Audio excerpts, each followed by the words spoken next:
Which of these does the Prime Minister trust to save the railways? John Prescott, Stephen Byers, the Strategic Rail Authority, or this former BBC boss, John Birt?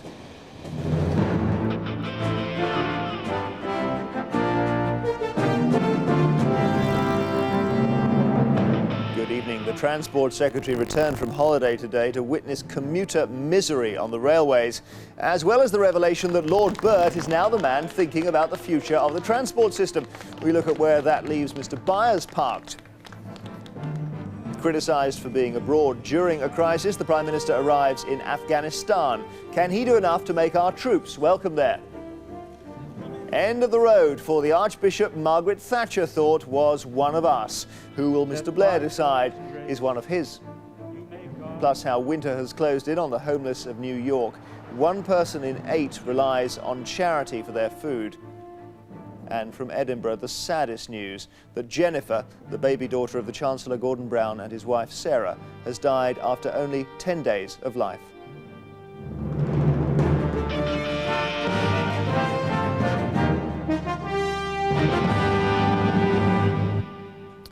One commuter who did get to work on time may have regretted catching sight of his in-tray that early.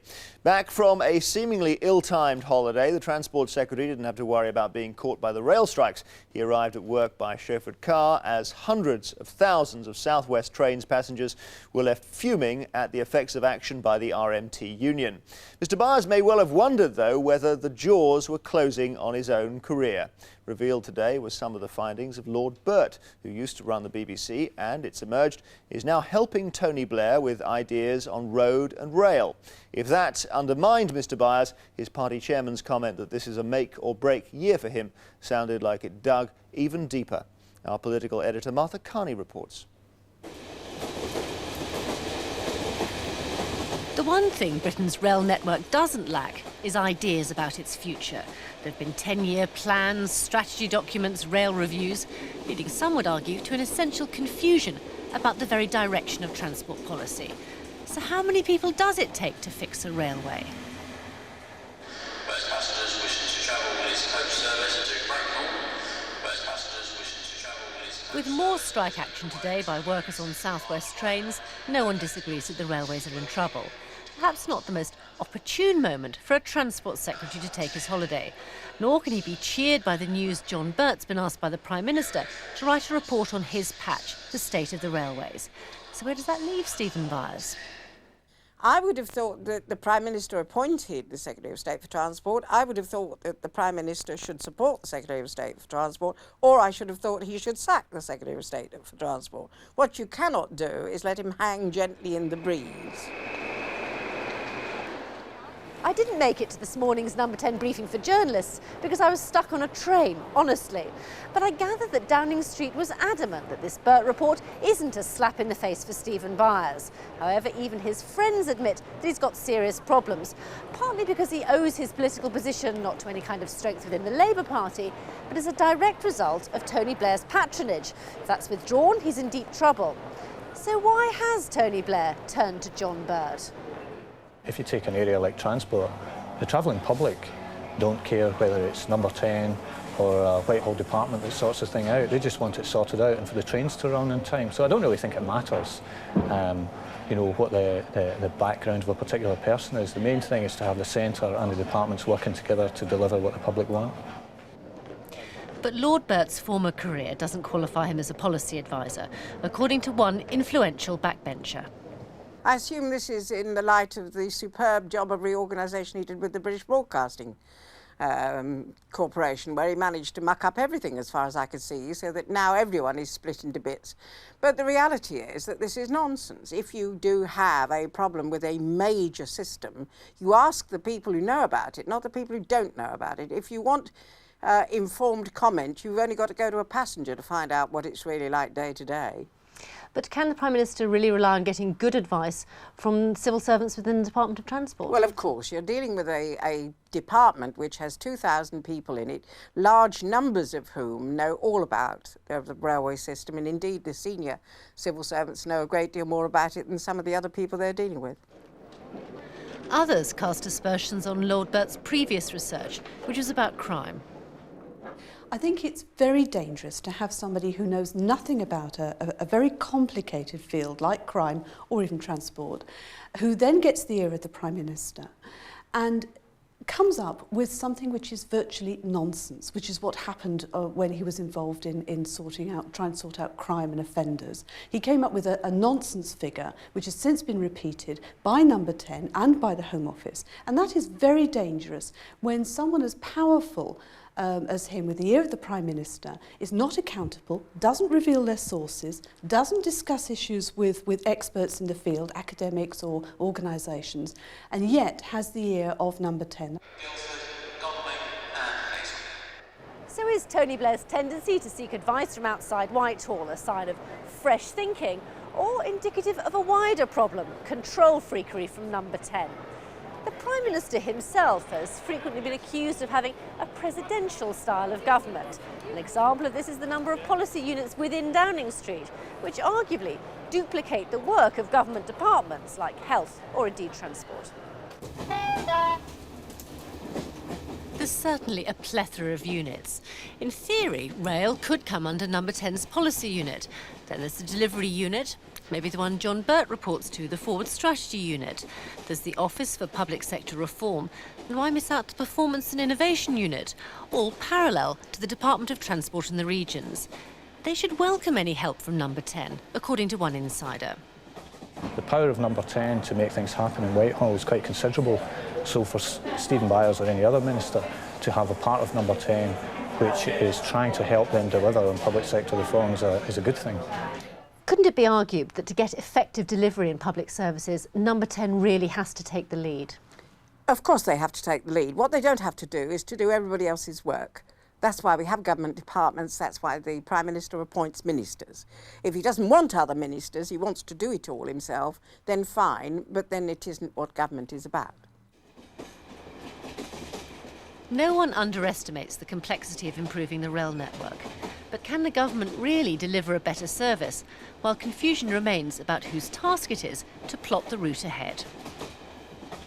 Martha Carney reporting. We're joined now by Eric Pickles, a Conservative transport spokesman, and also by Helen Jackson, Labour MP, who's on the Commons Transport Select Committee.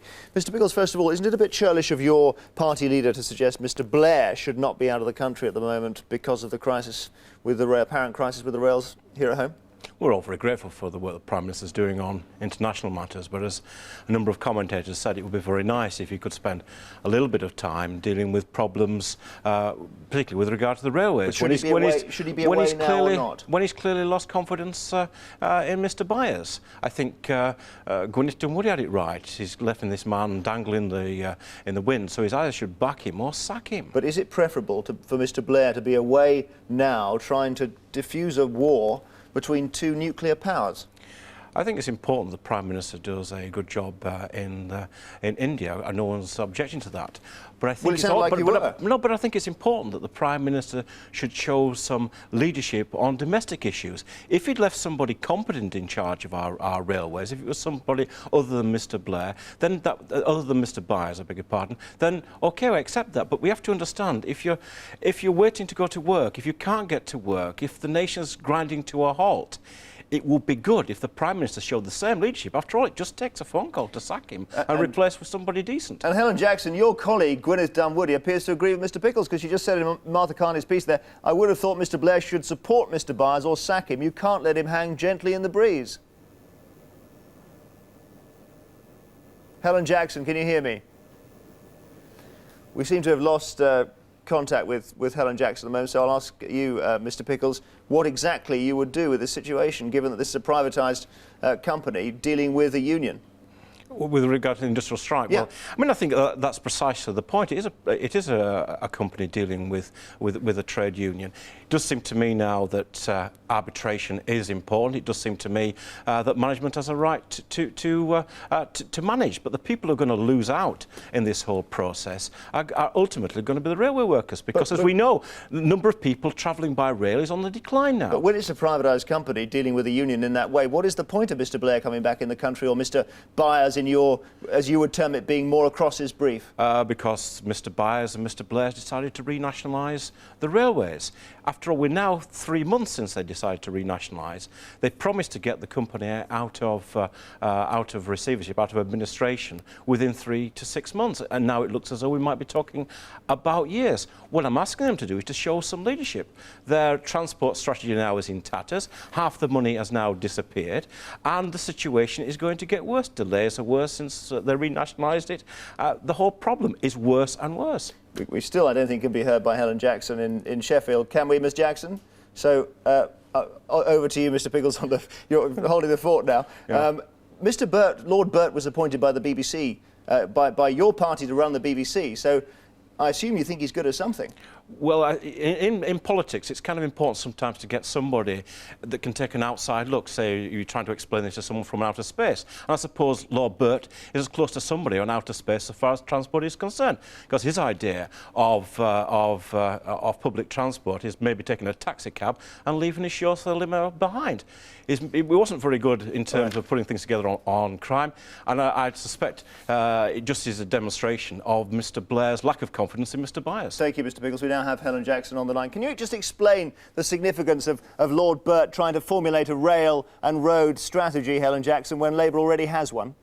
Well, I'm not going to explain Labour's strategy, but what I do feel is that Labour's strategy on transport is one of the biggest issues facing the government at the moment, and the fact that Number 10 are joining with the Department of Transport to get a resolution to what Stephen Byers has done, which is quite courageous actually, in challenging that botched privatisation, is a step in the right direction. And I think that, in fact, I'm sure he will welcome the involvement of Number 10 in coming to grips with this extremely difficult issue that the Tories have left us with. But we heard your close colleague Gwyneth Dunwoody, as I was mentioning earlier, in Martha Carney's report saying, I would have thought Mr Blair should support Mr Byers or sack him. You can't let him hang gently in the breeze. I'm quite sure Mr Blair is totally supportive of Mr Byers. I remember when I was involved with Northern Ireland, that was a knotty, complex, difficult problem. There is no way it could have been solved without the department and Number 10, and indeed obviously the Irish government, working closely together. So the fact that the whole government are addressing their minds to this problem is definitely a plus. It's not just Number 10, it has to be the Treasury as well as the Department of Transport. But if you're Mr Byers, you're coming back from your holiday today, the Labour chairman, Charles Clarke, has said this is a make or break year for him. Then he's faced with the news, which just arrives today, that Lord Burt is actually looking into road and rail and the future of it. When he's actually dealing, Mr Byers, with a 10-year strategy, it must be destabilising for him, mustn't it? Not at all. Mr Byers is well aware that transport is one of his number one priorities, and he makes that very clear. He's made a courageous start to that in saying we're not just simply going to pour more and more money into private coffers. We're going to address the public interest first and foremost. Right. The public want the government to address this problem, and that means all departments of government joining in, helping and working together. OK, Helen Jackson and Eric Pickles, thank you both very much indeed. Sorry about the problems with the line there. Now to the very sad news of the death of Jennifer Brown. The first child of the Chancellor Gordon Brown and his wife Sarah was born on December the 28th, 7 weeks premature. A spokesman for Edinburgh Royal Infirmary announced at 5:20 p.m. today Jennifer Jane died peacefully in her parents' arms. She'd suffered a brain hemorrhage on Friday. Jennifer spent the last hours of her life with Gordon and Sarah Brown at her bedside. She was being cared for at Edinburgh Royal Infirmary's specialist baby unit. When she was born at a hospital in Fife 10 days ago, Jennifer weighed only 2 pounds 4 ounces. She was transferred to the specialist unit after an ultrasound examination gave cause for concern. Here she died. Jennifer Jane was Gordon and Sarah Brown's first child. The couple were married in August 2000. Last night they were present in hospital as their daughter was baptised. Abroad on a diplomatic tour, the Prime Minister has been paying tribute to the Browns. I feel so desperately sorry for Gordon and Sarah. I know how much Gordon was looking forward to being a father, I know how proud they both were of Jennifer Jane, and I know what wonderful parents they would have been to her. The Conservative leader, Ian Duncan Smith, added his condolences. The loss of a child, he said, is the most devastating blow any family can suffer. Our thoughts go out to Sarah and Gordon Brown in their grief for baby Jennifer. Our thoughts and prayers are with them and with her. The Scottish Secretary, Helen Liddell, said tonight, "This is heartbreaking news. Baby Jennifer may have only known her parents for a short time, but she will have changed their lives forever." Before Jennifer Jane's birth, Gordon Brown acknowledged that becoming a father would change his life forever, and he spoke nervously of the challenge of impending parenthood. He and Sarah left the hospital tonight quietly by a back door. They will need time and space to grieve. Well, the pictures of the Prime Minister which you saw there were filmed tonight in Afghanistan. Mr. Blair has paid a surprise visit to the country, his Hercules landing at Bagram Airport, where he said the objectives of capturing Muhammad Omar, the Taliban leader, and Osama bin Laden have to be achieved. The day was a hectic one. He began in India, then flew to Pakistan in an effort to bridge the gap between those two countries. He's now left Afghanistan, but I'm joined from there by our correspondent, Jonathan Charles. Jonathan Charles, was Mr. Blair taking a risk with security, do you think, making this visit? Well, his people certainly felt that, Jeremy. There's no doubt about it. Security around him was absolutely intense. From the moment his plane touched down, he was surrounded by lots of armed bodyguards, some in plain clothes, some soldiers in full uniform. He also travelled everywhere around this airfield in an armoured car. People were making absolutely sure there was no chance at all that anyone could take a pot shot with him. And he flew in the middle of the night when it was dark again, so it would be harder for anyone to fire at him from the ground. And I suppose the ultimate sense that there was a security risk as far as British officials were concerned is that he wasn't allowed to travel 30 miles down the road, this very rickety road which runs towards Kabul, because of fears that that would be unsafe. In the end, he's come to Afghanistan, but he hasn't really seen very much of the country. He did meet Hamid Karzai, who we saw in the picture earlier, and he's obviously the leader of the interim ruling council. But who else did he see there? Well, he also, apart from Hamid Karzai, he met the UN Special Envoy here, Lakhdar Brahimi, in order to find out, I think, again, what was needed on the reconstruction of this country, which is a huge amount. Nothing at all works here. There's very little infrastructure. And he was very keen to hear firsthand from the United Nations what the West had to do, where the West should put its priorities, and what sort of resources would be needed. That meeting he had as well with Hamid Karzai, I think, was quite important. It wasn't just to hear a situation report on the ground, it was more than that. I think it was to show Hamid Karzai that the West was not going to walk out on Afghanistan. Mr. Blair said that time and time again, that he wanted to work towards a prosperous Afghanistan, that it wasn't going to be like in previous times when the West had turned its back on Afghanistan, only to see it sink into more and more trouble. Jonathan Charles in Bagram, thanks very much indeed for joining us. Now, the precise role of British troops in Afghanistan is subject to technical agreement, which took much longer than first planned to draw up, a sign that their hosts are not entirely trusting of yet another foreign force on Afghan soil. Our diplomatic editor, Mark Urban, looks at what they're doing to keep noses in joint. The Prime Minister flew in by night to tell the Afghans that the coalition was not fly-by-night, that it would remain committed to Afghanistan's new leadership and the nation's stability. I was really heartened when he told me that people regarded the action that had been taken here, the military action, as a source of liberation for people here. Indeed. And that there is now the real prospect of a stable and prosperous future for the people here. And it is our commitment and our obligation as an international community to make sure that we work with you to achieve that. In Afghanistan, Tony Blair has once more committed troops in support of his internationalist beliefs. I think the government as a whole, and indeed Tony Blair himself, are well aware of the difficulties inherent in what's being done, and indeed what's been done in Sierra Leone and Kosovo and elsewhere. His declared mission is to make Britain a force for good in the world. If that is our mission, then we can't simply turn a blind eye when there is a major problem, especially one that has global implications, as the situation in Afghanistan has shown to have. British troops have mounted a few much photographed patrols in Kabul, but the International Security Assistance Force is not yet fully operational. dealing with local politicians and all of the contributing partners in this venture has taken weeks. We're now at the stage where we're looking forward to the international elements coming in the next week to 10 days or so. And when do you think the force will become operational? Well, this is the big question everyone's asking, and I think being realistic, we're going to see regular patrols in and around Kabul towards the end of the month. There have been quite a few delays to the mission. The military technical agreement governing the new force took a fortnight longer to haggle over than was expected. In the end, though, the British team got a pretty good deal in the Kabul bazaar. A catch-all clause, for example, saying Britain's general is the final authority in the event of disagreements, and authority to do all that the commander judges necessary to carry out his mission.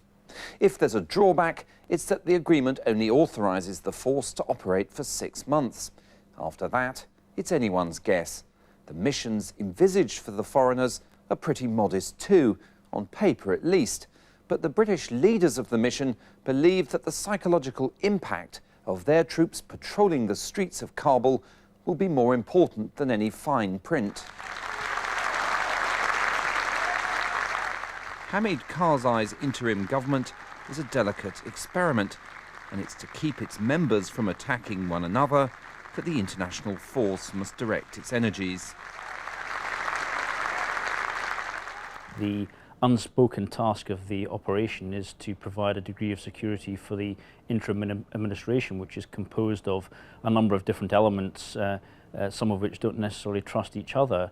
The leader, Mohammed Karzai, is someone who is respected throughout Afghanistan and internationally, but he doesn't have armed forces of his own, so he's therefore reliant on the Northern Alliance, which is a pretty unreliable partner and has shown itself to be in the past, and is itself in any case composed of a number of different elements which don't necessarily agree with each other.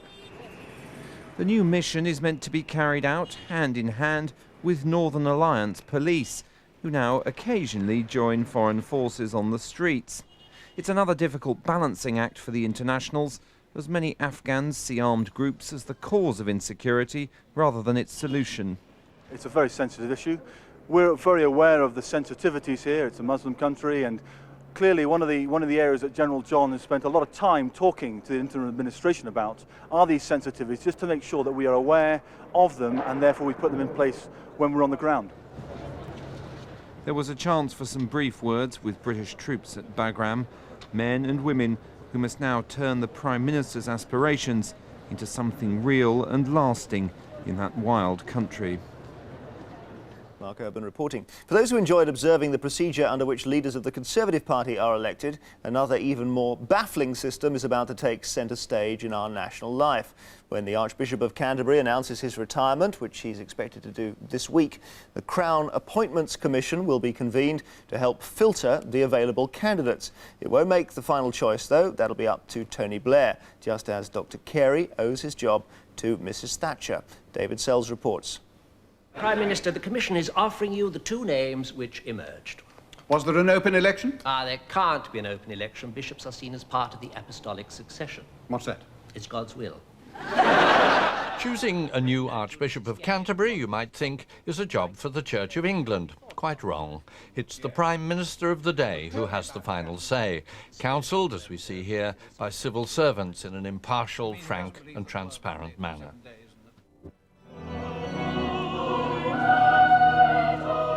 It is, of course, no laughing matter, certainly, if you are a true believer. The Archbishop, after all, is a successor to St. Augustine and 103rd in a long line.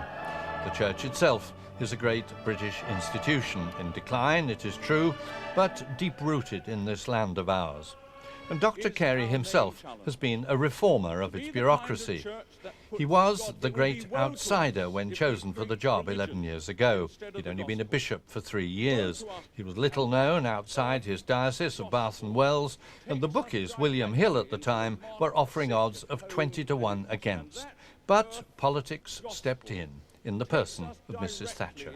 I firmly believe that the last time the Archbishop was chosen, when George Carey got the job, that the name that they intended to have get the job was David Shepherd. and he was number one, and the Prime Minister of the day, who was Margaret Thatcher, chose to disregard that and thought that George Carey was better than David Shepherd, whom she probably knew was a member of the Labour Party. The British press in toto today told us that Dr. Carey is about to announce his retirement, that he will set a date for later in the year, after the Queen's Golden Jubilee celebrations. Lambeth Palace was saying nothing. The retirement is yet to be confirmed. When it is, the process of selection of his successor will begin. It is tinged with politics and wholly untransparent. It is the Crown Appointments Commission, meeting behind closed doors in an unknown location and forbidden to discuss anything with outsiders, which will come up with a pair of candidates for the Prime Minister to choose from. Chairing discussions will be a layperson selected by Mr. Blair. Commission members are the Archbishop of York, a bishop who will be sitting in for the present Archbishop of Canterbury, 6 members of the Church's General Synod, 4 delegates elected by the Canterbury Diocese, plus a non-voting representative of the Worldwide Anglican Communion. The Commission will meet 2 or 3 times over a period of months before submitting 2 names to Downing Street. Absolutely crucial to its deliberations will be 2 advisers, civil servants, Canterbury's Appointment Secretary, Tony Sadler, and his opposite number from Downing Street, William Chapman. Honourable men both, but speaking for the system. The Crown Appointments Commission is hugely secretive, almost bizarrely so. But perhaps more to the point, Commission members find themselves very much at the mercy of the 2 civil servants delegated to advise them. There's a real yes minister flavour about the setup, we've been told.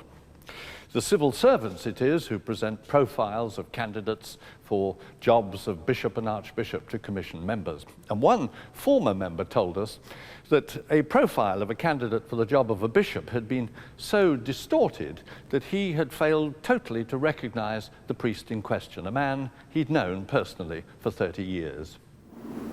Politics again, in the broadest sense of the word, and one C of E cleric has no illusions about those civil servants. They have a remarkable control over the amount of information which is available to members of the Commission. In other words, there are no interviews, there are very few testimonials or documents which are put in toto in front of the commissions, but rather the information is, as I said, drip-fed. And it's drip-fed, presumably, in favour of particular candidates. Why else would you want to drip-feed it in that way? So, assuming Dr. Carey does decide to go, who is likely to be his successor, the 104th Archbishop of Canterbury? William Hill told us they are putting their money on a trio as of today.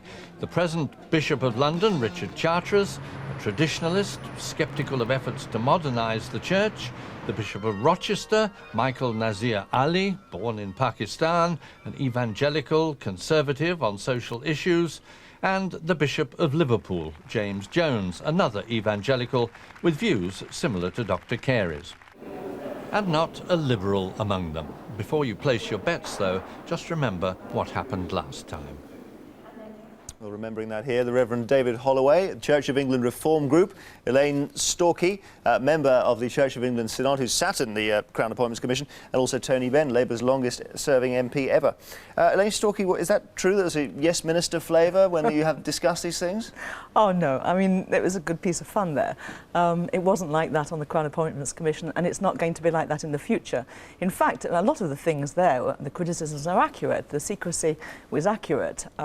The idea that people didn't know about the list is accurate. But we've reviewed this, and this last year, the General Synod of the Church of England passed a review, accepted a review, which made 60 recommendations that were going to change the system. But the discussions are not held in public, are they? That wasn't one of the recommendations. But the discussions are not held in public, but then many discussions when you're actually looking at the succession of bishops and so on, or succession of any key appointments, are not held in public, but the information is publicly known. So people will now know if they're on the list, they have a right to know, and they also have a right to submit some information about themselves, factual information and also visionary information describing what their aims would be. So it will be very different from what it's been in the past. So David Holloway, does that satisfy you? Well, what I would want to say in discussing this is that a method of appointing anybody to any job depends on the context and on the objectives. And the context of this appointment is that the Church of England has in fact lost its way doctrinally in the last half of the last century. And so what you're needing now is an Archbishop of Canterbury who can get it back to its biblical and apostolic roots and, you know, teach people that Jesus Christ is the way, the truth and the life in an intelligent and relevant way.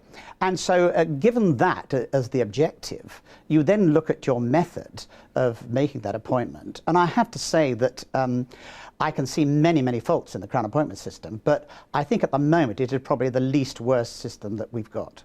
Oh, right. The alternative would be to have a diocesan election, whereas I think you would have all the problems writ large. Tony Benn, given that the Church of England has not yet been disestablished, I suppose it follows that the Prime Minister is going to make the final choice.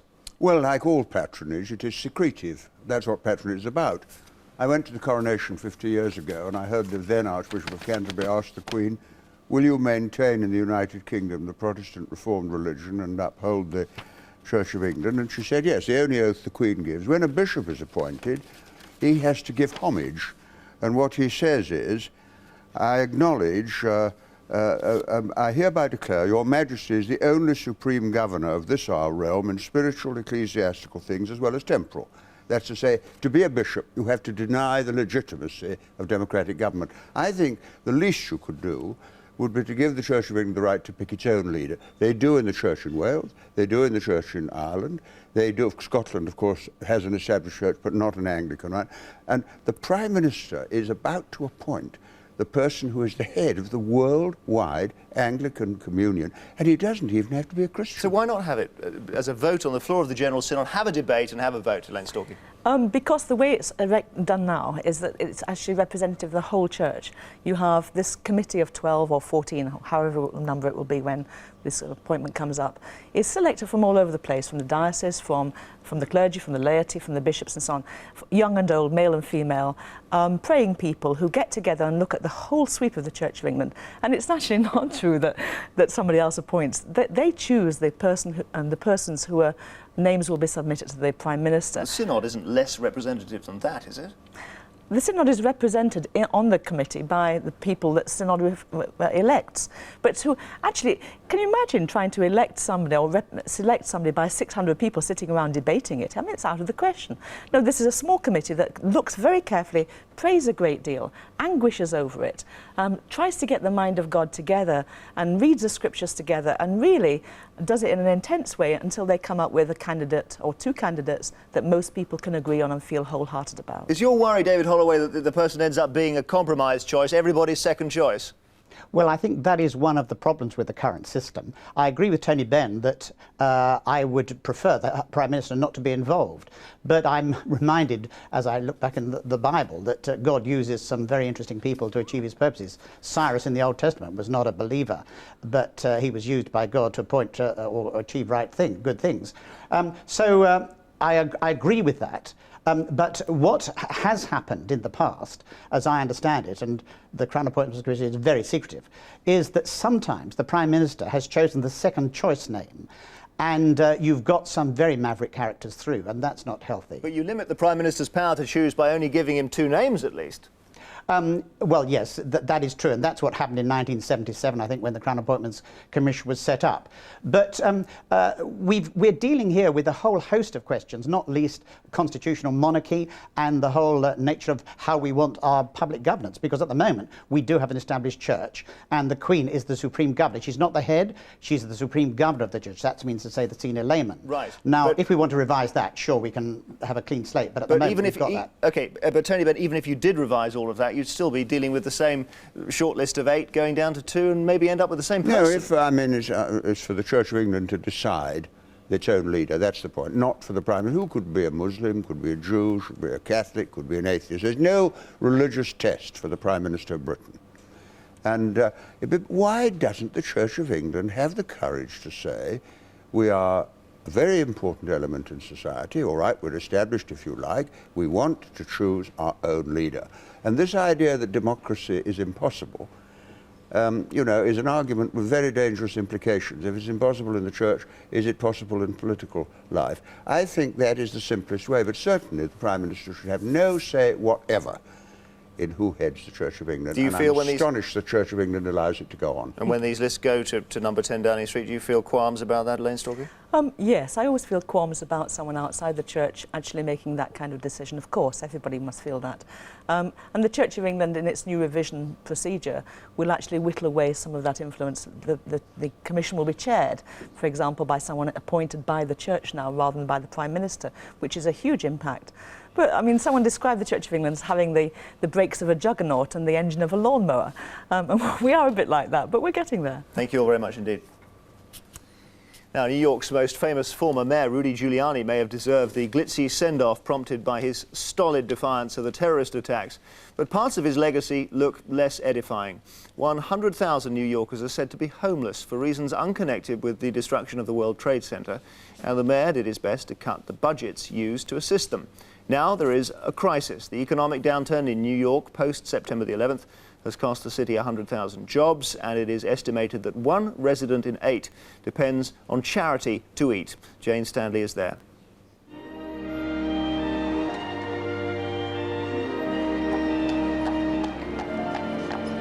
I've a cozy little flat in what is known as Old Manhattan. We'll settle down right here in town. We'll have Manhattan. Not everyone on Fifth Avenue is enjoying the good life, not in the bitter winter cold. Each night, an estimated 100,000 people are homeless in New York. For some, the street is the only place they have. The police have been here most nights chasing these people away. Under former Mayor Rudolph Giuliani, it was a major policy to get the homeless off the streets. And for a while, it did seem to be working. But it's now a case of out of sight, out of mind. But the sheer number of people who need help has become impossible to ignore. There's 3 young men that we're looking for, that we're going to follow up on. Hopefully we'll Social worker Noreen Knowings gets people off the street and into shelters and recovery programs. Places you can go eat, places you can go take a shower, get a change of clothes. Primarily why I'm giving you this is because my number's on it, okay? I want you to give me a call. But some people are hard to persuade, preferring to go it alone after bad experiences in the shelters before. Losing his job, then his marriage, then a battle with alcohol brought Ray Torres to sleeping in the park. His are not unusual reasons.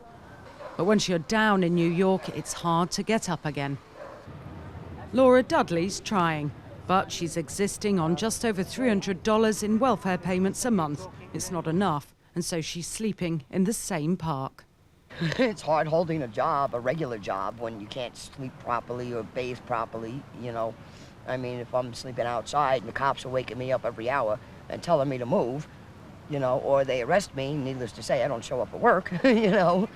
But, I mean, it's like I've had about 6 jobs in the past 2 years, and I've lost them because I was coming in late.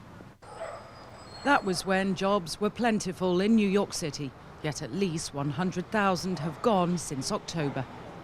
And one of the ironic sort of riptide effects of the overheated economy was that housing prices absolutely soared. And that was at every level, including the very bottom level. So people can no longer get a toehold on the bottom rung of the economic housing ladder here in New York City. And although the economy obviously has taken a nosedive, housing prices at the low end of the housing ladder have not also gone down as precipitously.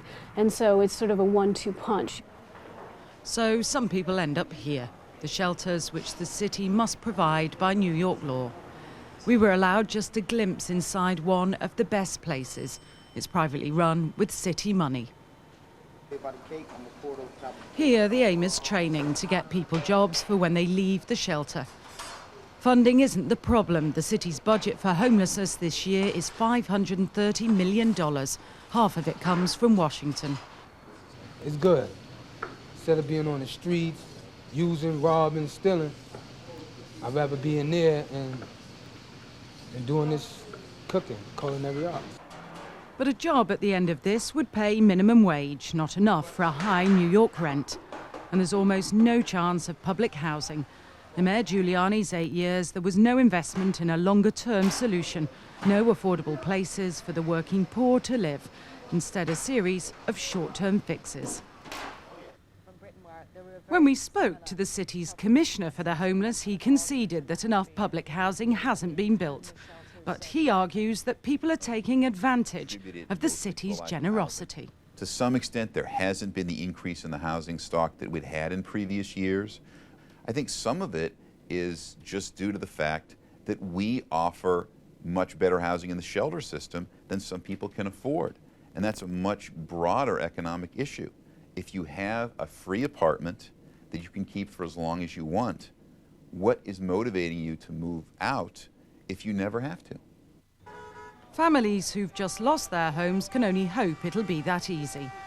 Their situation is unprecedented. In the past year, the number of them in shelters has jumped by 20%. That means 12,500 children. Hey, hello, baby. Yeah, he's doing okay. He's, because he doesn't, this is like the first time he goes through this here. You know, he doesn't know. He's only 3 years old. And it's not something that's going to last. You know, it's just something that human beings go through. This centre in a rough part of the Bronx is where every homeless person must come if they're seeking assistance. After an initial assessment, they begin their journey through the city's complex bureaucracy and hopefully to a shelter or some kind of temporary accommodation. But it's a difficult and often slow process, and one which the city doesn't like outsiders to see. We weren't allowed inside, and many people were too nervous to talk to us. But 25-year-old Anna Zapata was willing. She and her 4 children had been staying with her father-in-law. He was supposed to start working at the World Trade Center before it came down. But unfortunately, he couldn't start, so he couldn't pay his rent, and now he's being evicted. So that's why we had to leave. Now Anna and other families here are waiting to see where they'll be sent. I've been here since 9 o'clock last night. They sent me to an overnight shelter, which was just beds. The kids slept there. The shower was disgusting. I didn't give them any showers. We haven't ate anything yet because their food is nothing. They gave us bread and milk and juice. That's it. They told me to wait. I've been waiting since then. Nobody's called me yet. I don't know what's going on. As night falls, a van turns up. It'll take people sometimes several hours drive away to shelters across New York's 5 boroughs. Many people's first night in the system will be in one of the very worst shelters. Some believe it's deliberate to discourage them. And after this, it'll be back here every 10 days. They'll be shifted from shelter to shelter for up to a year. Then, if they're lucky, something a bit better.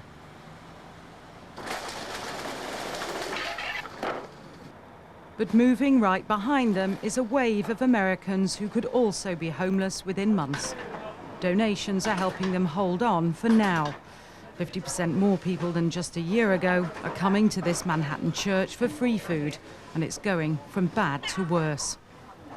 So after September 11th, there's been more than a 25% increase. It's been really, really outrageous. To the point when you come in the morning and you see a line of people. One of the hardest things that we have to do is turn a lot of people down because we just can't meet the need. It's that many people after the World Trade Center. Waiting in line to pick up his free groceries is Harold. He's too embarrassed to talk publicly. He's lost his job on Wall Street. He worries his home will be next. Many people here never dreamed they'd be taking food handouts. But 1 million New Yorkers, 1 in 8 people, are now relying on charity not to go hungry. Kesa Reyes is hanging on to her job in a beauty salon, but business is bad. Coming here is helping her manage with dignity. If I pay my rent, I don't have food. If I buy food, I don't have rent. So I had to choose one. What would happen to you if you couldn't keep up with your rent? Go to shelter, to, go get a public assistant, go to some place, they can help me. But a shelter? Shelter. It's better than they live in the street. Kesa's taking what she's allowed here, but she'll do the rounds of other charities to keep going. Everyone here does the same. Some are in work but low paid, others are living on welfare benefits, if they're lucky enough to get them. In the Giuliani years, public assistance was so restricted it can't be relied on now for survival. 500 more people are expected to be looking for emergency shelter every night this winter. They hope they're not going to be left out in the cold. Jane Stanley reporting in a moment to look at tomorrow's papers, but first a roundup of today's news stories. The main news story tonight, the baby daughter of the Chancellor Gordon Brown and his wife Sarah has died. Jennifer Jane Brown, who was born 7 weeks prematurely, was being treated for a brain hemorrhage at Edinburgh Royal Infirmary. A statement from the hospital said she died in her parents' arms. Retailers have confirmed that they had one of their busiest Christmases ever. The British Retail Consortium says the value of sales during December was 6% higher than a year ago. The consortium said that although Christmas trading got off to a slow start, there was strong sales growth in all areas. And more evidence of strong consumer spending has emerged, with figures showing a record number of cars were sold last year. Nearly 2.5 million new cars were bought in 2001. That's 11% up on the previous year. Now, the markets, the FT 100 share index closed down, while in New York the Dow Jones also fell. Against the euro, the pound was unchanged. Against the dollar, sterling was down. Let's have a look at tomorrow morning's front pages, if we can, dominated by this very sad news. You can see on the front page of the Mail here, picture of Gordon and Sarah Brown as they left the hospital with the headline, "She died in their arms." Sun front page, again, same photo at the end of their world. They say grief of Browns as baby Jennifer dies. The Guardian leads on Blair's midnight dash to the Kabul war zone, which we were hearing about earlier. And also, down the bottom, just saying, now talking government, that the Transport Secretary, Stephen Byers, may be forced out, just out of your line of view there. Times front page has Mr Byers reappearing in the country, arriving at Heathrow, and Blair's pledge to rebuild Afghanistan. And Financial Times, finally, G10 banks upbeat on prospects for recovery, and a picture of the retiring Yves Saint Laurent on the front page. That's all from Newsnight tonight, but there's round-the-clock news coverage on BBC News 24. I will be back with more tomorrow. Till then, from all of us on the programme, very good night.